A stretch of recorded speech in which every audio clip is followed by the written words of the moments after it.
Ahoj lidi, kdo mě nezná, já jsem Peši a tohle je můj projekt první, můj takový malý podcast, který se zaměřuje na malý podnikatele. Budu rád, když mě podpoříte sledováním, takže dávej odběr hned tady dole. A mám pro vás připravených pár rozhovorů se zajímavýma lidma. Tohle studio je trošku improvizace.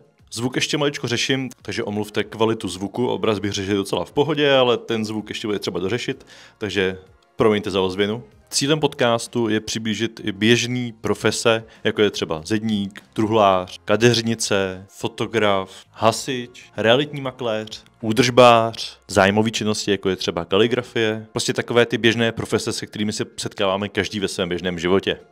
A já nebudu více zdržovat a pojďme se podívat na našeho prvního hosta.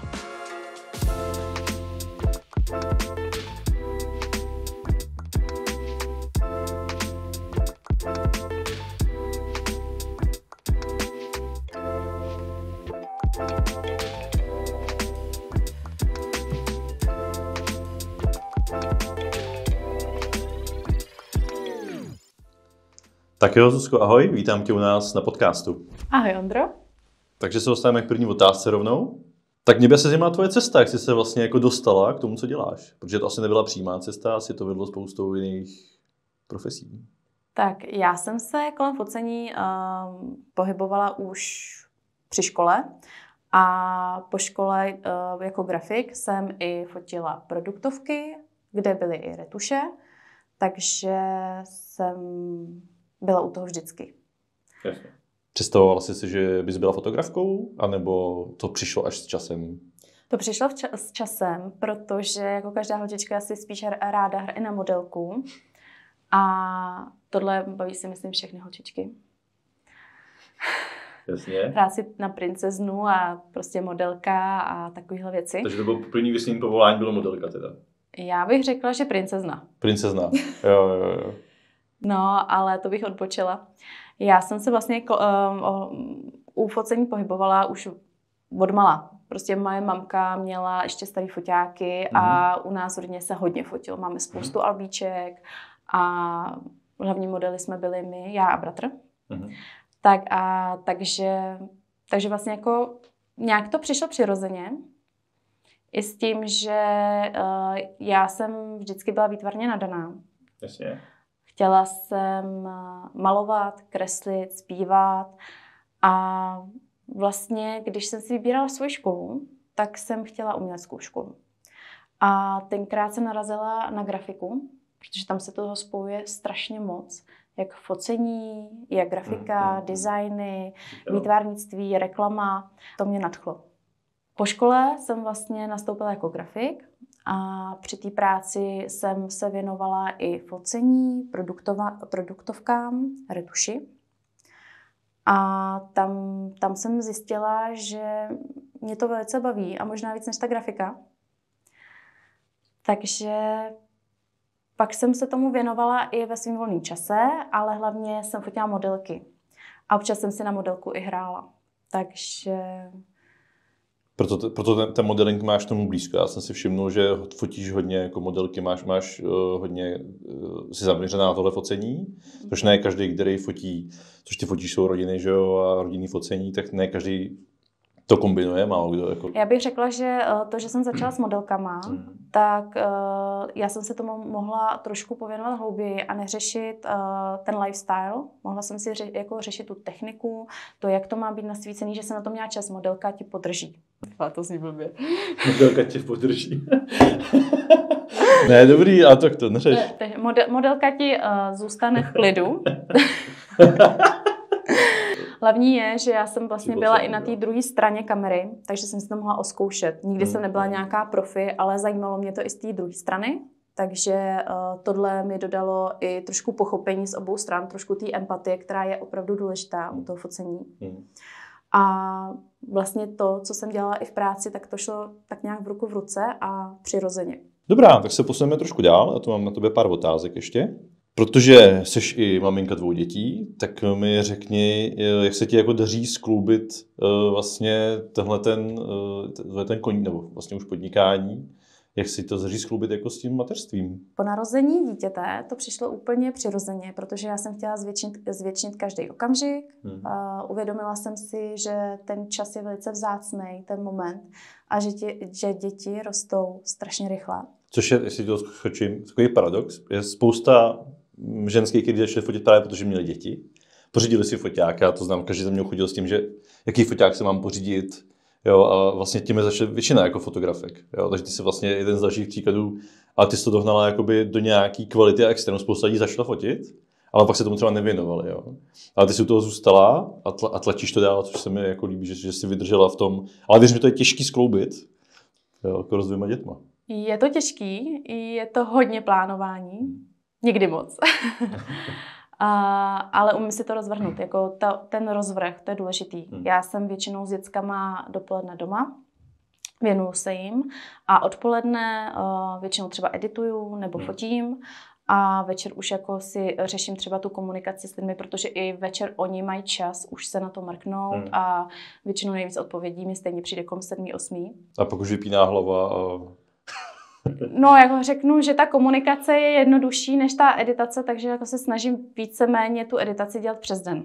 Co tě vlastně motivovalo nejvíc? Protože ty jsi pracovala i v nějakých firmách, nebudeme je jmenovat, prostě, ať se týkalo grafiky, byly to nějaký prodejny převážně, nějaký sportovní oblečení? Většinou produktové fotografie, takže tak. Ano. Co tě vlastně motivovalo jako vyskočit z toho komfortu, no to asi navázně na to mateřství teda, ale jako by té jistý práce vlastně skočit do tohohle, protože ty vlastně teď přejdeš vlastně čistě na živnost už vlastně, protože mateřskou asi to bude končit. Já podnikám ještě při rodičovský a to můžu říct pro maminky, že je nejlepší start.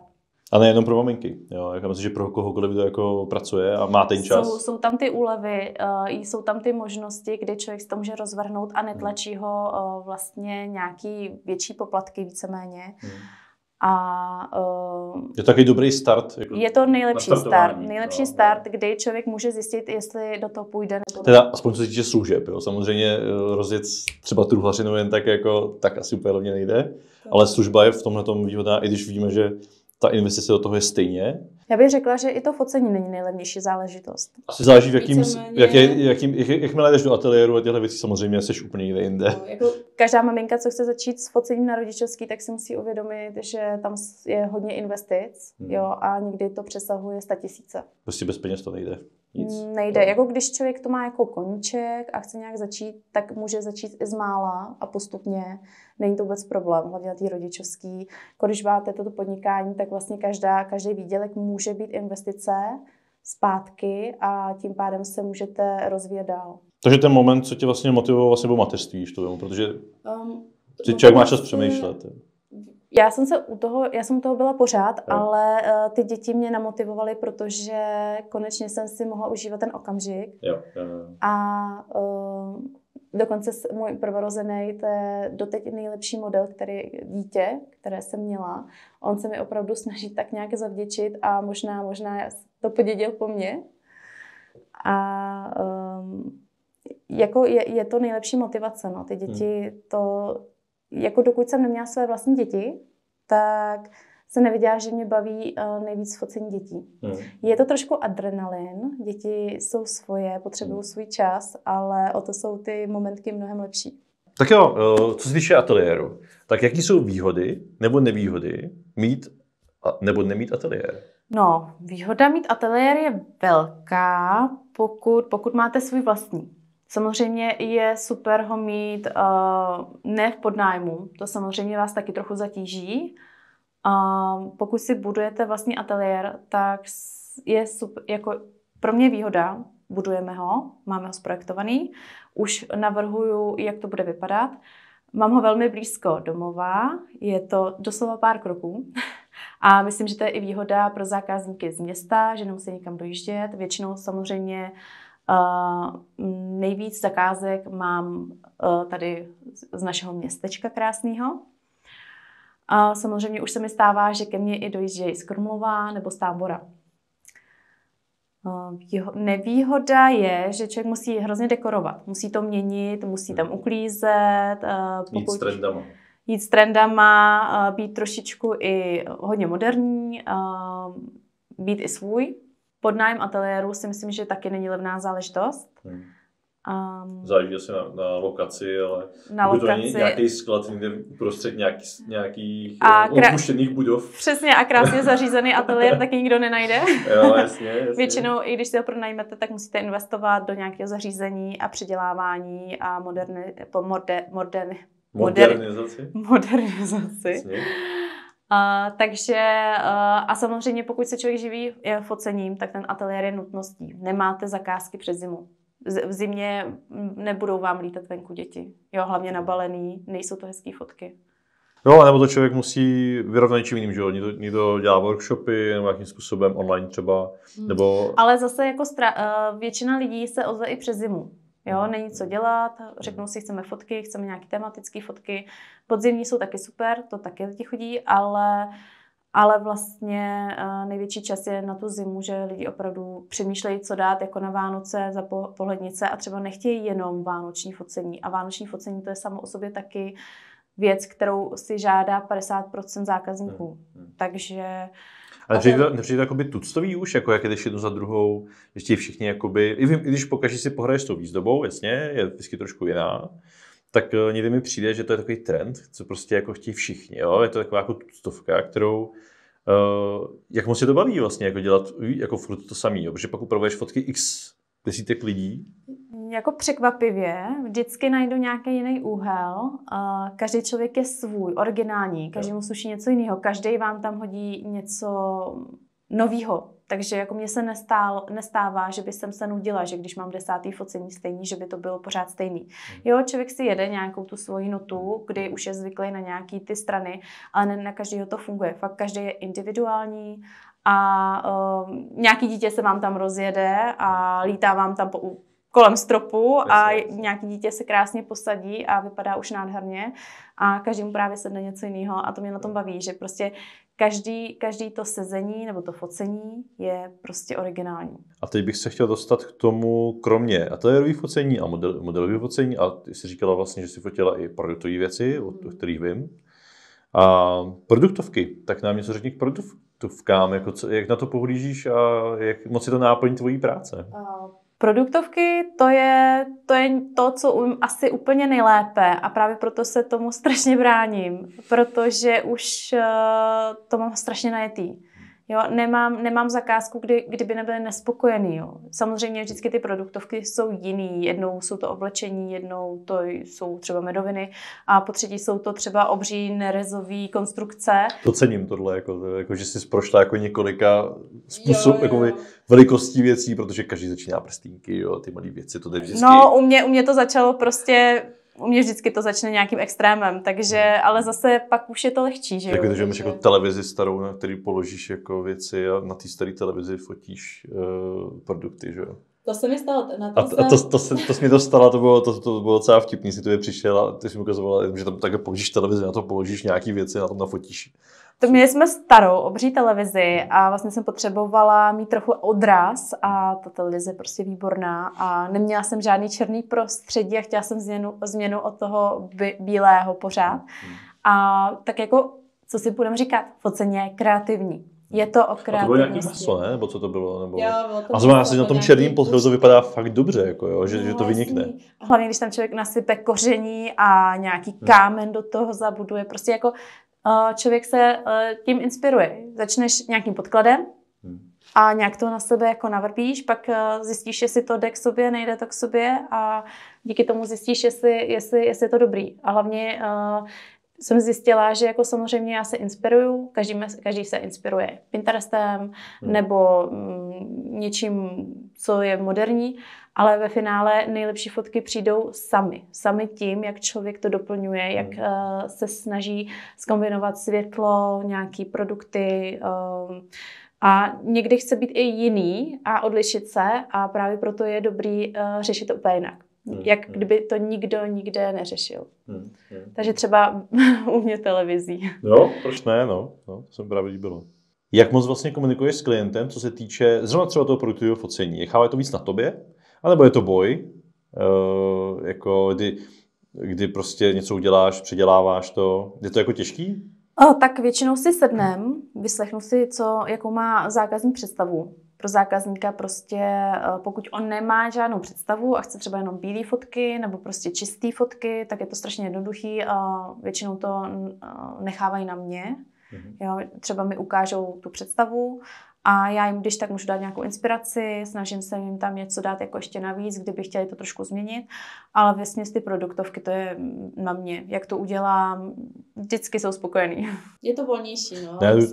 Komunikace je důležitá věc prostě s tím klientem a vždycky když toho nejde, musí se kompromis. Já bych řekla, že víc komunikace je na rodinný focení.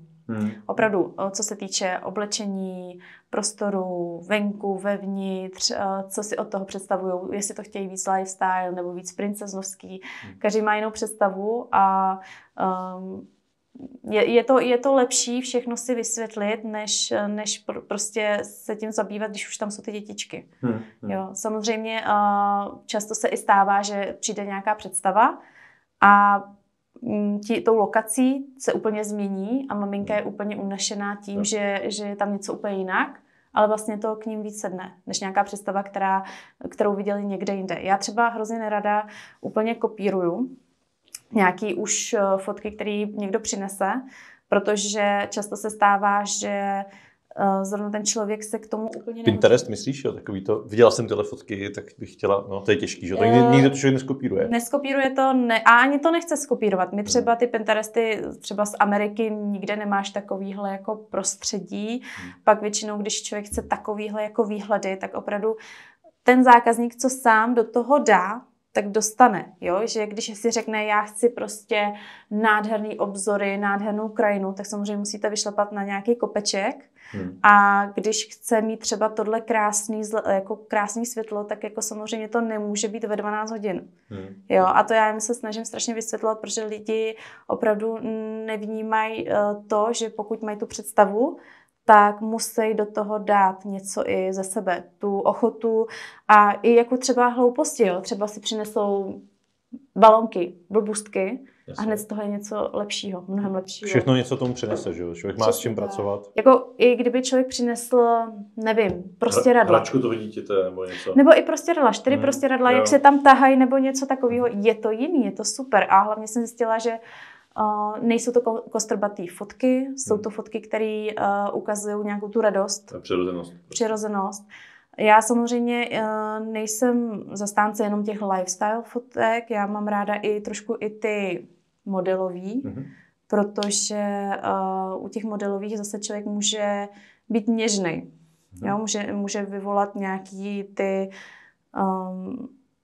jako neřeknu momentky, ale prostě já v tom vidím nějakou něžnost, kdy člověk prostě třeba maminka s holčičkou se tam mazlí, jsou tam trošičku jakoby natočený, ale to musí být, pokud chcete tu hezkou fotku, tu danou a vlastně jako já tam jenom takhle se točím a snažím se to nějak zachytit. Zachytit ten moment prostě. Přesně tak. A když jste venku s těma rodičima a blbnete, tak zase to nebude nic něžného, ale bude to něco třeba happy, jo, něco takového hravějšího. Jo.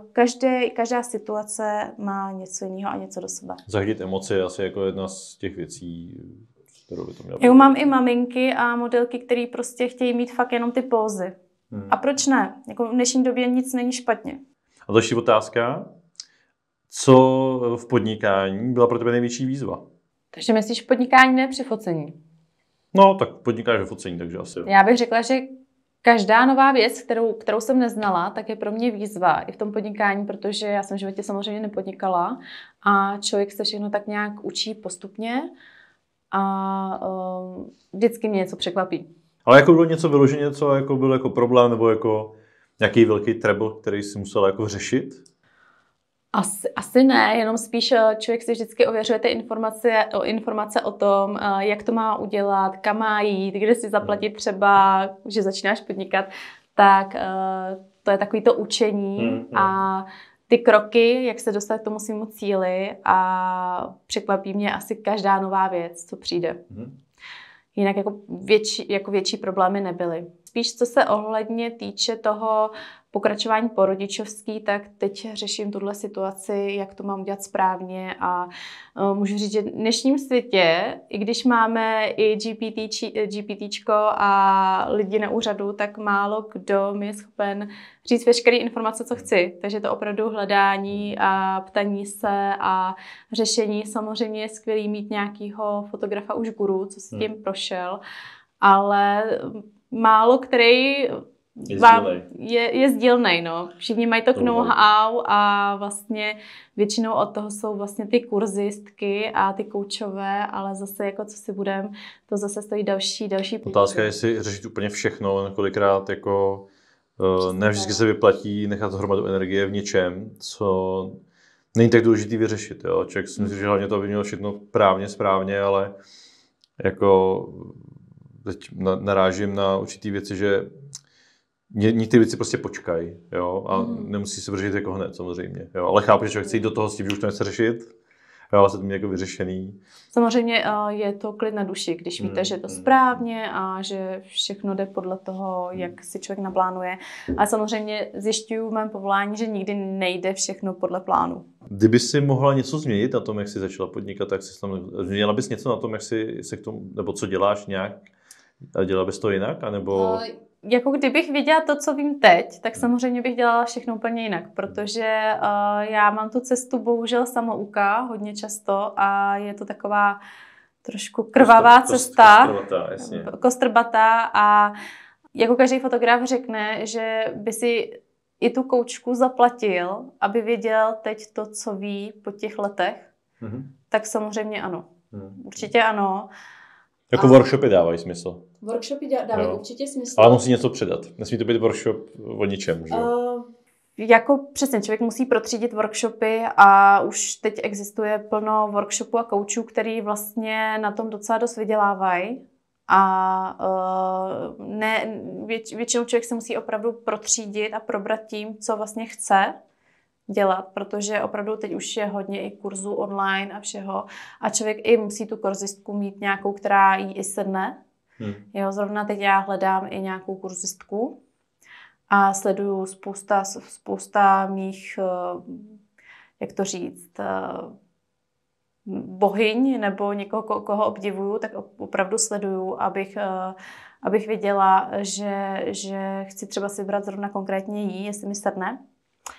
Bohužel dneska to už spěje do takového bodu, kdy všechno je online a bohužel jako ne všechno se dá naučit online. Opravdu někdy je dobrý prostě mít nějakou prezenční věc, že nějaký kurz prezenční a čím dál tím jsou mít ty prezenční kurzy. A je to úplně jiný ten lidský přístup. Bohužel dneska už je to jako takový, že všichni chtějí dělat všechno online a samozřejmě Praxe prostě dá nejvíc, že jo? Praxe dává nejvíc a musíme si uvědomit, co vlastně chceme. Samozřejmě, když chceme řešit nějaký spíš marketing, tak asi dává smysl nějaký ten kurz online. Ale pokud si chcete ošát ten foťák, prostě mít tam ty modely a řešit něco takového, tak jako opravdu prezenčně je to nejlepší. No. Pak zabrousím k svatbám, který vím, že si běžně nedělala, nebo pár si jich udělala, ale jak se stavíš k svatbám? Jako? No, tak to byla pro mě výzva. Já jsem se toho strašně bála, protože když jsem tak nějak začínala, tak ty svatby se ke mně nějak samovolně chtěly dostat. A já jsem neměla úplně jako v začátku techniku, kterou bych si na to přála. Samozřejmě nejlepší je mít tam ty 3 objektivy přesně na míru a 2 foťáky a já jsem začínala s tím jedním. A vlastně to vyšlo, ta moje první svatba, ta vyšla skvěle. Jo, bála jsem se, byla jsem nervózní, ale hrozně jsem se na to těšila. A výsledek byl krásný, ale pochopila jsem, že ta technika je důležitá, že tam opravdu člověk může se zlepšovat, že tam cesta k tomu zlepšení, a je to i jiná disciplína, jo, svatební fotograf, to je trošku hektičtější a podstatně musí mít člověk na to čas, někdy si musíš hrát i na koordinátora. Jo, v podstatě já si myslím, že každý fotograf, vzhledem tomu, že fotím taky svatby, tak je vlastně i koordinátor, že jo. Tak. A někdy se do ní i já sám jako vlezu do té pozice, protože vidím, že se třeba něco neděje a snažím se ty lidi trošku rozproudit, takže přesně o čem mluvíš. Je fakt, že ta technika, která je prostě lepší, ti to usnadní, protože ty potřebuješ mít jasně vidět, že to, co fotíš, bude ostrý a nemůžeš čekat, jestli ti to ten objektiv zaostří nebo zaostří, protože ti ostří díl nebo ti neostří proti světle nebo něco. Jo. Jasně, no. Právě proto je fajn za začátku fotit svatby, jo, jako řekněme za pár korun, aby to člověk jako druhý fotograf. Ideálně. Jako druhý fotograf, přesně. Ale zase najít si toho prvního fotografa k tomu, to je taky někdy oříšek, no. Já jsem na to měl štěstí. Já většinou vždycky jsem se k něčemu dostal a vždycky si k sobě jako dostaneš. No, a klidně za cenu, že to je třeba zadarmo, ale prostě si jako vyzkoušíš. Přesně tak. Jo, a je to já jsem teda měla první focení svatby zakázkově, ale řekla jsem si málo, protože já jsem si nebyla v tom jistá. Ale nakonec ten výsledek byl mnohem lepší, než jsem čekala. Takže a lidi to byli skvělí a dokonce oni ani nečekali nějaký zázrak, takže jako pak byli úplně nádherně překvapení. A mě to zase posunulo dál, uvědomila jsem si, kde jsou ty díry, kde to trošku zlepšit, co potřebuju k tomu, abych to svatební focení mohla dále fotit. Jo, jako já ještě do toho dám vsuvku. Já už svatební focení, protože je to vlastně moje jako většinová náplň toho, co dělám, už beru spíš jako, že se sejdeš s fajn lidma, užiješ si s nima ten den, poznáš ty lidi, naladíš se na jejich nějakou frekvenci a většinou to vždycky nějak jde. Každá osoba je úplně jiná prostě. A pak to jako jde samo. A jako, když jsi fotograf vnímavý, jakože ty seš, tak se dostaneš do stejné nálady, je to vždycky v pohodě. Jo. Přesně, jde jenom o tu atmosféru. Ale určitě je základ jako komunikace, protože když ty lidi jako nekomunikují před tím focením, tak první schůzka je strašně důležitá, aby si upřesnili jako klient i ty. Souhlasím. Jo. Já třeba měla často problém na těch svatbách, že jsem říkala, chcete modelové fotky? Vždycky chtějí. A ve finále pak je ta já tomu říkám novomanželské, uděláme novomanželské focení modelové. Ty říkáš modelové. Já už jsem na to najetá, no. Ale vlastně jako vždycky si s nima sednu a řeknu, vyhradíte si nějaký čas, klidně může být večer, já budu radši. Přesně, večer nejlepší, že jo? Přesně, to už jste uvolněný, ne, chceme to hned po svatbě, říkám, no dobře, ale ve finále se mi vždycky stane, že já řeknu, dejte si aspoň 40 minut na to. Jo, já chápu, že chcete jít třeba před hostinou, než se lidi tam sejdou, takhle, tak mi dejte aspoň těch 40 minut. A vždycky se mi stalo, že jsem na to focení měla 15 minut. 15 minut. Já vždycky protáhnu a dám jim to na půl hodinky pěkně. No jenže někteří prostě už vidí, že se cukají, tak si řekneš, tak to zvládnem později. Jo? A většinou se to zvládá. Jako. Je to vždycky tak, že už se jako chýlí večer ke konci, tak si ještě vytrhneš, když to jde jako a jako je to vždycky, každá osoba je jiná. Přesně, je to individuální. Někdy už ženich je trošičku pod parou, tak už pak už je to třeba i lepší. Kdy čerpáš inspiraci pro nějakou jo, protože určitě občas někdy děláš TFP focení, který všichni známe moc dobře, všichni fotografové, že jo, a vybíráme si sami, jako co chceme, nechceme fotit a s kým.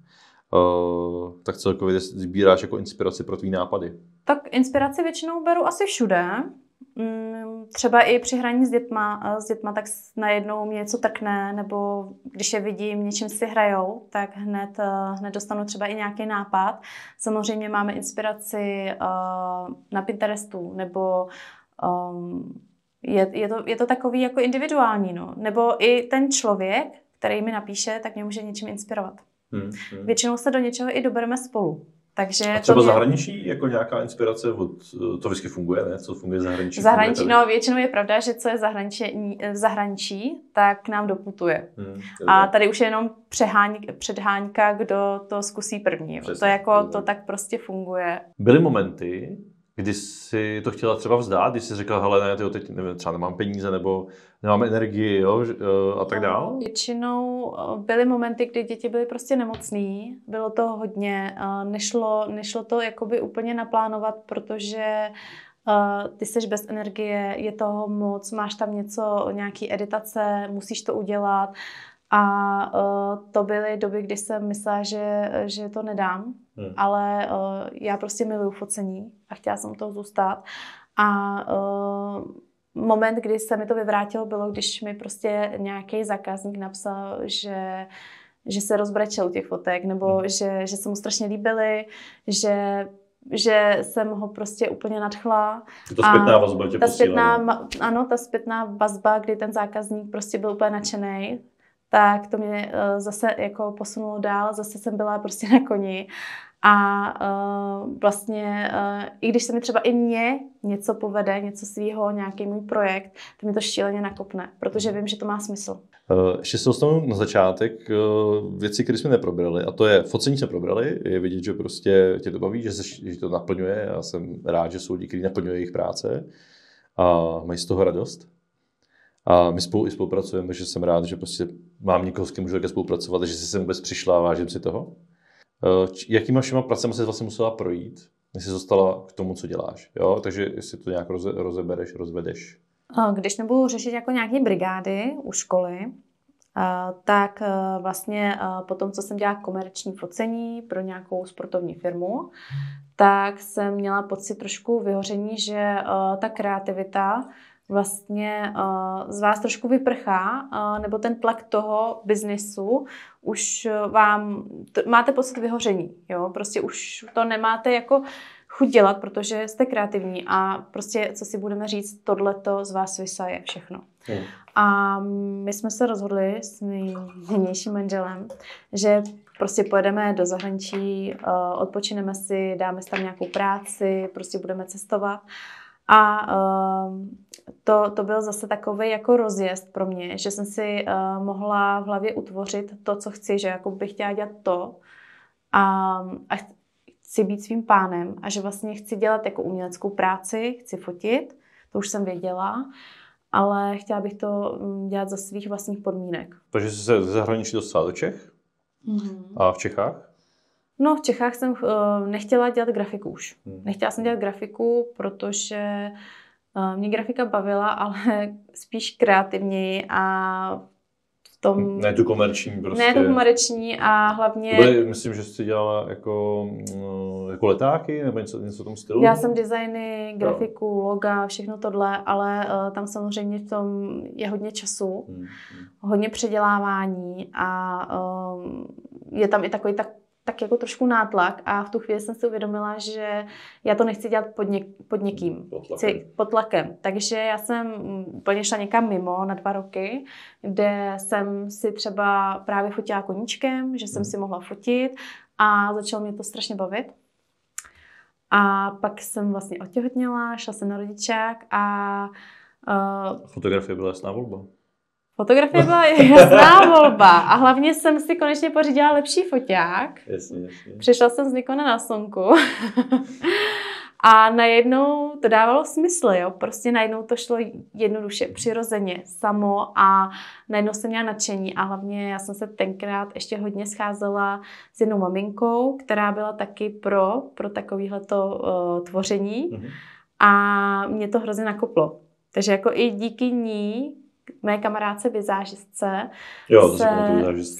se prostě stalo taková ta magická věc, že mě to dobíjelo. Mě dobíjelo to, že jako milovala jsem ten čas se svým dítětem, ale potřebovala jsem trošičku se i sebe vzdělávat, trošku něco tvořit i jinýho. A byl to pro mě takový odpočinek a šlo to i s tím malým miminkem. Plně krásně, jo. Takže díky jako té kamarádce, tak jsem vděčná, že ona jako byla takovej ten parní válec, který mě nabíjel a takže vlastně díky i ní jsem teď tam, kde jsem, ale myslím, že ještě mám dlouhou cestu před sebou. Už se blížíme ke konci podcastu a zajímalo by mě, jaký je tvůj nejoblíbenější typ focení a proč? A jestli máš nějakou fotku, na kterou jsi jako vyloženě pyšná a jestli za nějaký třeba příběh. Tak moje nejoblíbenější focení je moje srdcovka a to je fantasy. A mám tam spoustu krásných fotek a je to spíš taková má kreativní chvilka, kdy si jako trošku odpočinu od všeho ostatního. A jako ty fantasy fotky mě prostě strašně baví a jako nefotím je komerčně. A jsem pyšná na to, že vlastně jako na tou fotku stráví člověk 10 hodin. Jo, to jako málo kdo zaplatí. Dá do toho člověk srdce prostě. Dá do toho srdce a vlastně si tvoří podle svých představ a takovýhle focení mě baví. Dostávám se k tomu strašně málo poslední dobou, protože opravdu ty zakázky přicházejí čím dál tím víc. A já chci i trávit čas s rodinou, prostě to nějak rozdělit, takže jakoby to fantasy už je v takových chvílích, kdy vím, že ten měsíc bude slabší a naplánuju si tam nějaký svůj projekt. Takže si plníš prostě svoje nějaký sny, který jsi chtěla nafotit a není to běžná práce. Jsem generace Harryho Pottera a Pána prstenů a vůbec se za to nestydím. Myslím, že nemáš za co. Myslím, že zrovna tyhle věci má rádo hodně lidí. Zrovna jsem začala pařit na PlayStationu i bradavice. Jo, Hogwarts Legacy? Zrovna včera. Dohrál jsem je celý, jsou dobrý. Jo, doporučuji. Paráda. Strávil jsem tam něco přes 100 hodin, takže... Včera jsem na tom byl jenom hodinu, ale Prodal jsem celou mapu, to jsem to prozkoumal, takže jako mám to za sebou, mluvítel jsem Já to. bohužel na to nemám moc času, ale občas se k tomu prostě dostanu. Jo, skvělá věc, na oddych prostě, člověk chce vypnout, že jo, takže je to skvělý, no. Tak jo, a mám pro tebe otázky na závěr, který mám pro každého hosta, který to bude. Jsi takový testovací králíček, jsi první, takže uvidíme, jak to bude fungovat dál. Jsem poctěna. Jaký nástroj, aplikace nebo zvyk ti v tvým podnikání nejvíc pomáhá, abys ty nedokážeš představit svůj pracovní den? Kalendář. Bez toho bych byla úplně mimo, protože já už si do toho píšu tolik věcí, že začátek dne začíná kalendářem. A samozřejmě mi na cesty pomáhá Lightroom. V mobilu. Ano. No, jo, je to skvělá věc. Jako. Šárka na tom jde furt. Perfektní. Šárka je v režii, abyste pochopili, a stříhá nám tady podcast. Tak jo, otázka číslo 2. Co je podle tebe nejdůležitější vlastnost nebo dovednost, kterou by měl mít každý, kdo se pouští do vlastního podnikání v malém měřítku? Vytrvalost. Vytrvalost a nadšení. Určitě lásku. Lásku k tomu, co dělá, protože to vás udrží i přes ty nesnáze, přes to, co... Přes ty hrboly, protože plno lidí to vzdá, protože je to opravdu občas náročný a vždycky přijdou nějaký náročný okamžiky, který člověk musí překonat. A jakmile překoná, tak už je to zase snazší cesta, protože už člověk ví, jak dál. Samozřejmě to je i životní moudro, že prostě musíme přeskakovat překážky. Tak si trošku narazila na třetí otázku. A to je, jaký je tvůj recept na to, jak si udržet motivaci a nadšení pro svou práci i v náročnějších obdobích? Takže vlastně jsem to trošku odpověděla, ale jestli chceš nějak doplnit, můžeš? Tak hlavně připomínat si, proč to dělám. Pro sebe, pro lidi, pro radost a protože mě to baví. Jo, jasně. Tak jo, já ti děkuju za to, že jsem přišla a bylo to skvělý. Docela i zdlouhavý teda, vypili jsme hromadu džinu, ale děkuju, džin máš opravdu výborný. No doufám, že i ostatní ti vždycky něco přinesou. Uvidíme, třeba jo, třeba ne. A asi nakonec jenom, jestli chceš něco vzkázat svým klientům, nebo případně někomu, kdo začíná podnikat, je to na tobě, máš slovo, můžeš dáme do kamery cokoliv vzkázat. Takže nebojte se začít. Ze začátku to bude těžce, ale to nevadí, ne vždycky všechno je perfektní hned ze začátku a buďte autentičtí a najděte si komunitu nebo kamarádi, co vás podpoří a jsou na stejné vlně. Takhle my se s váma loučíme a zase u dalšího podcastu zajímavého. Ahoj. Čau. Díky za sledování, pokud jste to koukal až sem, tak dej na video like a napiš mi do komentáře, která profese by na podcast byla zajímavá. Samozřejmě nezapomeňte dát odběr a zvoneček, aby vám neuniklo další video. Všem, co jste koukali, děkuji za podporu a uvidíme se zase příště u dalšího podcastu. Čau.